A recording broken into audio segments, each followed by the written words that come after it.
I just added $4,000 to my Rndr bag for two major reasons. Reason number one being because I think that this is quite simply just a good time from a macro perspective to be accumulating. And secondly, because I just didn't feel like I had enough Rndr, as I did miss a lot of that original pump. And in today's video, I'm going to talk about why I think that this is a decent time to be dollar cost averaging, especially on a long-term perspective. And so with that said, let's not waste any more time at all, and let's get straight into the video.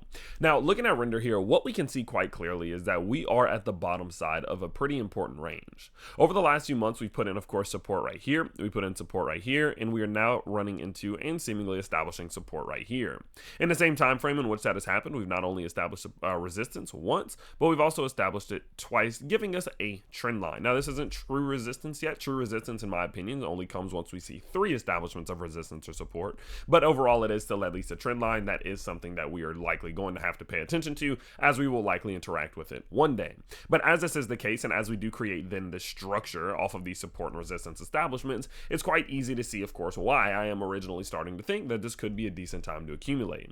For the primary reason being is because although I am taking a risk, and the risk being that Rndr's price falls below $5.86, it doesn't particularly seem like that's the direction the market's going in. It's starting to seem like we are starting to see a change of tide here as we're getting towards the end of summer, as we're starting to see conferences, as things are heating up with the political debates, as we're seeing things heating up with interest rates, right? As things are getting more interesting, it feels like momentum is shifting. And as a result of that, it does seem as if it is just in general more likely for Rndr to return back to the top side of this range rather than losing a key support level that it's not lost at all, no matter how rough this market got. Think about the very beginning of July and how shitty that time was. We didn't lose the support. Think about previously, a few weeks ago, didn't lose support there. Think back to April, we didn't lose support there. Think back to the first pullback in March, we didn't lose support there. And so, in my opinion, from just a purely fundamental structural analysis, I don't quite see that Rndr's price has a higher likelihood of pulling through the support rather than returning back to this level of resistance. That's key reasoning number one.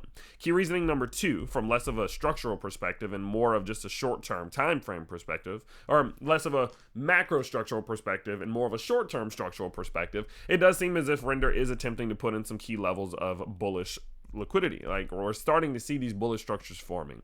Now, although it's not perfect, it's not beautiful, it's the overall idea that counts, right? And what we can see here is that it's seemingly giving us these little signs, right? Whether you want to go ahead and call that a double bottom, whether you want to look at it from more of this perspective and you want to call it an inverse head and shoulders, which is how I'm seeing it personally, whether you want to look at it as some type of macro cup and handle pattern, whatever you want to see it is how you can see it. But at the end of the day, any of those ways in which you see it does tell us that this is some sort of bullish structure that is being formed. It doesn't mean that for sure we're going to break to the upside, but it means that the overall sentiment and momentum over the last few weeks has been building up for the possibility and the increasing possibility of a move to the upside. And so, knowing that we haven't really started that move quite yet, we are still within this structure. We haven't gotten that breakout of what does seem to be $7 as the major point of resistance. I do think that this is still a good time to be buying while we are below that level. Now, sure, again, yes, there is a risk, and the major risk is that we pull back to $5.85.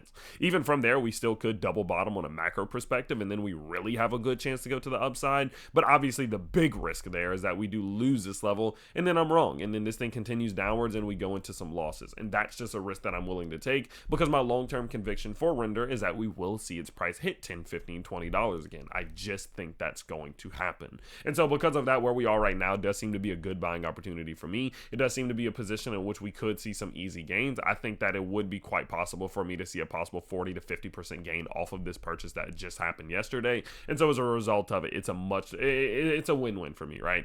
Win number one is that if its price does continue downwards, I just buy some more and I still have a really damn good average cost, right? Buying a Rndr under $7, $8 is still a good bargain for me, in my opinion. Win number two is that I am right and this price starts to move back to the upside, make 40, 50%, which could equal anywhere from $1,500 to $2,000 on that $4,000 DCA, and I'm still in a good spot. And so because of this, there is really no losing here. It just depends on the time frame in which we do get to see the win. That's what changes. And so I just wanted to update you on why I am looking at this thing as why it is a good buying opportunity. I think we're at the bottom of a range. I think from a macro structural perspective, this is just a good dollar cost average time in general. It seems to be more likely for us to move upwards than downwards, and all of those things are good enough reasons as to why I want to add it to my bag, because at the end of the day, I just don't feel like I have enough Rndr for the conviction that I have for Rndr. And so with that said, I wanted to share that with you and let you know my thoughts. Now, I definitely want to hear your thoughts down in the comments below, so let me know, are you buying, are you selling, are you holding? What's your game plan for Rndr, and where do you see it going by the end of the year? Give me your price prediction down there, and I can't wait to see you all in the next one. Peace out, everybody.